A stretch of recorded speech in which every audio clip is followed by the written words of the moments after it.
I'm going to take some rocks and boil them.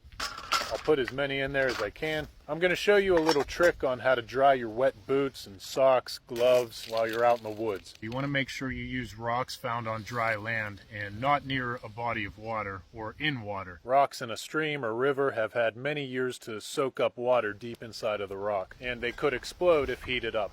After the rocks boil for about 10 or 15 minutes, I'll take them out. Since the rocks are hot, the water will evaporate off of them pretty quick. By boiling the rocks instead of putting them directly on the fire, that will ensure that they don't get too hot so they don't melt your boots or burn your clothes. I'll put the rocks in this sock for even more protection, then I'll stuff it in my boot. Then I'll put some in my gloves. The heat from the rocks will dry out the insides of them. Then I'll set them somewhat close to my fire so that the outsides will dry as well. Just not too close to your fire. You don't want them to burn or get too hot and dry too fast. If it's cold out, you can also take this sock full of rocks and stuff it in your jacket. It'll keep you nice and warm. Just make sure it's a clean sock unless you want to smell really bad.